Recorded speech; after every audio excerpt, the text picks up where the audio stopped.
Ferruccio Lamborghini is the man behind one of the biggest luxury car brands in the world. But what most people don't know about him is that before he started making supercars, he actually had the biggest tractor company in Italy. And what even less people know is that before he was a tractor tycoon, he was a prisoner of war. Ferruccio's engineering skills are what helped him create some of the best tractors in the world. But an argument with Enzo Ferrari is what would make him change course and set out to create the best supercar in the world, leading to a huge ongoing battle between the two men. But before we get to all that, let's first go back to a small town in Italy in 1916. Ferruccio Lamborghini was the child of two grape farmers. Growing up in Italy at that time was tough. It was a country struck by financial ruin after the war, and shortages of food, many of its citizens were going hungry. But despite the hardships, Ferruccio managed to have an optimistic outlook on life. He spent his childhood working on his parents' grape farm. Ferruccio's father had hoped that one day his son would be the heir to this farm, which had been passed down from generation to generation. But the young Lamborghini had other plans. Growing up on the farm, Ferruccio had learnt the value of hard work, but he'd also discovered his passion for mechanics. The Lamborghinis had a tractor that Ferruccio would spend hours taking apart and fixing every day. At that time, automobiles were still in their infancy. Mechanics was cutting-edge technology, and Ferruccio was much more interested in engines than traditional old farming. This meant that when Ferruccio left school, he had a big decision to make. Does he become a farmer like his father, continuing the family tradition, or does he completely change course, following his passions, and become an engineer? And of course, much to his father's disappointment, he chose engineering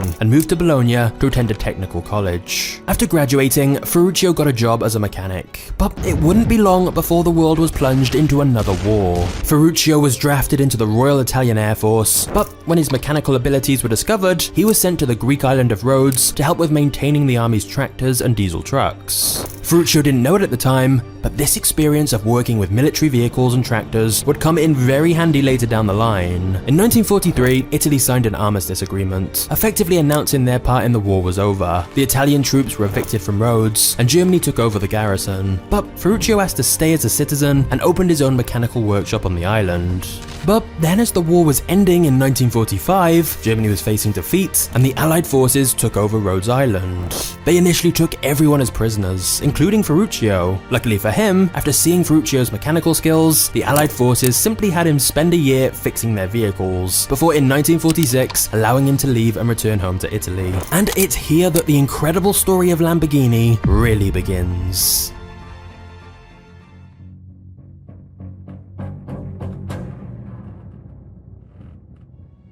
After Ferruccio returned to Italy, he faced a problem. He no longer had a job. He'd spent his time on Rhodes working as a mechanic, but now he felt like he wanted to do something more. And while he was back in Italy, he saw a market starting to emerge. He noticed that poor farmers couldn't afford to buy tractors after the war. Not only that, but the price of petrol skyrocketed due to the post-war prohibitions, so many farmers couldn't even afford to run their tractors. Ferruccio saw all of this happening around him and decided he could solve some of these problems. The Italian government was auctioning off military vehicles to try and fund their economic rebuild, and Ferruccio seized this opportunity. He'd spent many years working on a lot of the vehicles, and so he knew exactly what he needed and what price he should pay. He managed to buy a cheap British Morris engine at auction, which he was able to modify. Ferruccio's new engine design used a fuel atomizer. This meant that whilst they still needed petrol to get started, once they were started, the engine switched to the much cheaper diesel fuel. This was an incredible innovation and a genius workaround for his country's fuel problem, and thus the very first Lamborghini tractor was born. And he also used a smaller frame to reduce the cost even further. Not so fast though. Sure, Lamborghini had innovated the engine and built a very well-made tractor, but the market was already dominated by very well-established tractor brands, the likes of Fiat, Trattori, and Landini. There wasn't much room for a newcomer. And so, despite the great design, Lamborghini tractors started very slowly. At first, Ferruccio was simply making one tractor a week, completely by himself. But his tractors were selling. His cost-cutting techniques proved to be a very effective sales pitch. In fact, it wouldn't be long before Ferruccio opened up his own factory and hired some staff to help speed up the production of his tractors. But in order to really ramp up production and compete with the bigger tractor companies, he needed money.